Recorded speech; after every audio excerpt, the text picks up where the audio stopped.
Welcome to another video, Purple Political Talk here. Today is Saturday, August 28th, 2021.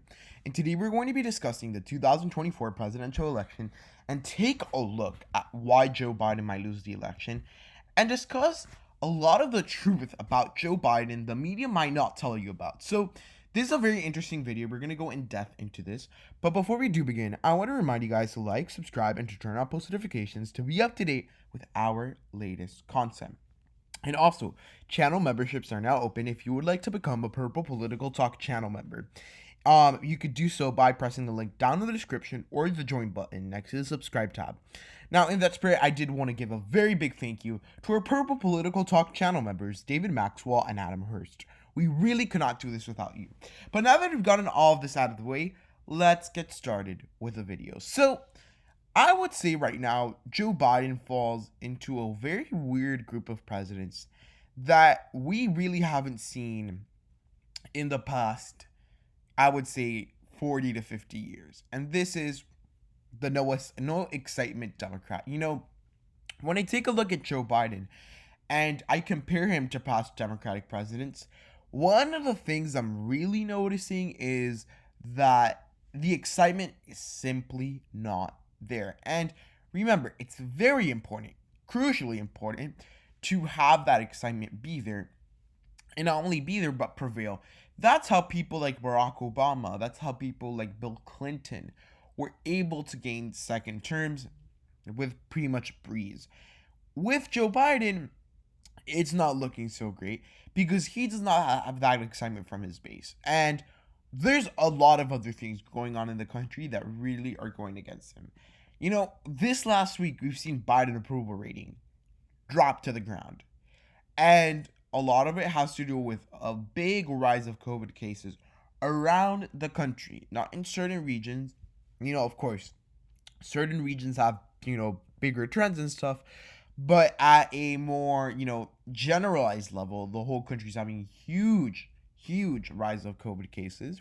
We also have this, bot situation in Afghanistan, which turned into a terrorist attack, which was deadly for the United States. Again, things are not good for the Biden administration.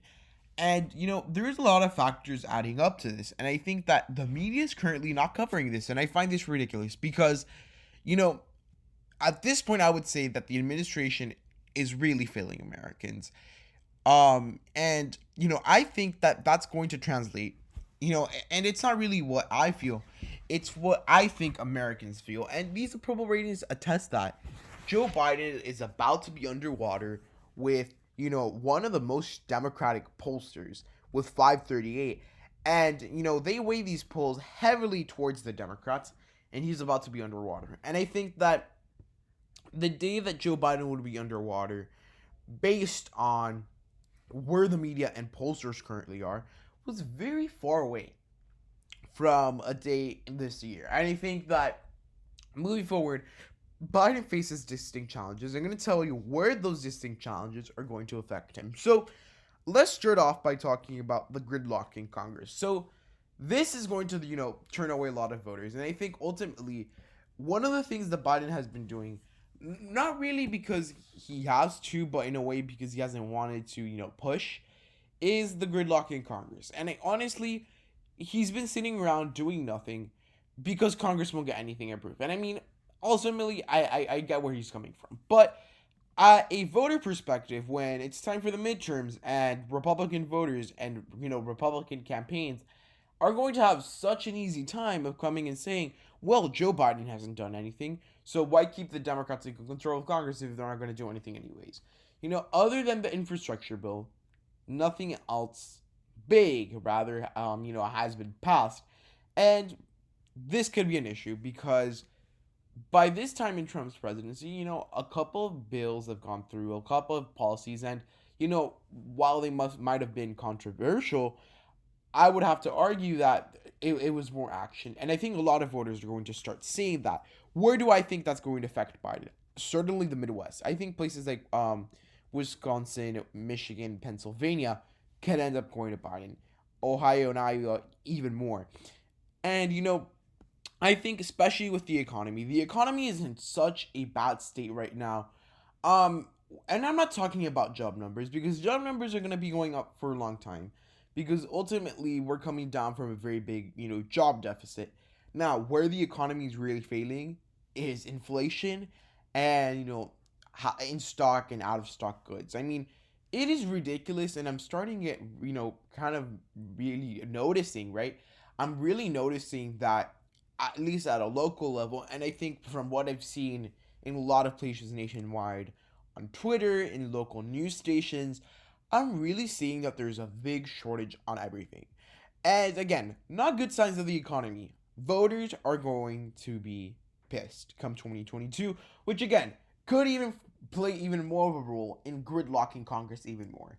And I think that honestly, Biden came into the presidency, and going back to a little bit what I was talking about, the no excitement, he came into this presidency as a better of two evils in the eyes of many voters. And I think that in a way this is going to be playing a very big role, that if the Republicans are able to launch someone that's moderately better than Biden, not even by a lot, they're going to end up winning. And I think excitement is on their side because for the Republicans, it's not as hard as it seems. They win the Rust Belt, they win in Texas, that already puts them at 232. They win in Florida, 262. Win any one or more of these states, with these two exceptions, I guess. You win in North Carolina, you have the race. It's truly not that difficult, and I really do see the Republicans doing very well, possibly in the Sun Belt, and I know they're going to do well in the Rust Belt. And I think a lot of people underscore, and the media does this a lot too. The media underscores the fact that the 2020 election was really close at the end of it. Less than 100,000 votes decided this election. With voters in Georgia and Arizona, you know, and Michigan and Wisconsin, it was really close, and a lot of people underscore how close it is. And I think that also kind of shows us that the country is almost divided in half. And, within the Democratic half, I would have to say people are not happy. I don't think that, you know, the whole division of the party, and I think this is another thing that comes into play. At a general point of view, the Republican Party is more united than the Democrats. The Democrats have so many factions because, their party ranges so much in the political spectrum that it's going to be hard to bring that unity, and ultimately, it's something that might cost Biden the election moving forward. And ultimately, I think the truth is that for the Democrats, in no way did it benefit them to win the 2020 election. I really do think it would have been more beneficial for the Democrats, at a political strategy point of view, to let Trump run away with the presidency. And they won Congress so they could regulate him. But then that way Trump could fatigue the Republicans more, and then that could cause big wave years, 2024, 2028, and really help them out in the long game. But I mean, ultimately, I think that the winning of Joe Biden really probably is more of a a hidden grace in disguise, a good thing in disguise, for the Republicans, because I think it really revived their party. And you could tell me what you guys think down in the comments. But there's the big things right now that are going on. But what I think mostly is going to have long-term impacts is the economy and COVID-19. Things like Afghanistan are going to be in voters' minds. It's going to be turned into the next Benghazi, and it's going to be pretty ugly for the Biden administration because, I mean, you're starting to see kind of the incompetency come in. And I mean, to be fair, every presidency has incompetency, but when Biden came into office, and I think a lot of these things like are going to affect him more, not in the sense that they're happening, it's just in the sense that it's such a big change from what people thought. Like we could probably all agree that Donald Trump's someone who's somewhat incompetent, but I think we knew that when he was coming into office. And with Biden, I think that a lot of people were expecting a very smooth, pretty much, making sure like everything was going on. And that's not happening. So at this point in time, the Biden administration is in some pretty deep water. Again, these approval ratings from a Democratic leaning source are showing it. He's about to be underwater, and I would add 3 points for the Republicans on top of this because biases and stuff in the polls. And, this easily puts Biden, if we just go by my, perspective, 3 points plus for the Republicans, that would be um 49.9. Bring down the Democrats by, let's say, 2 points. That's a good 5 point underwater approval rating for the Biden administration. So overall, I think that right now the Biden administration is in some pretty hot water when it comes to 2022. And moving forward, they're going to have to do a lot of things to fix it. And until then, I am really, really, certain well, not really certain, but my gut tells me that this far out, the Biden administration, whether it be Biden himself or someone like Kamala Harris or any other successor, the Democrats are going to have trouble winning.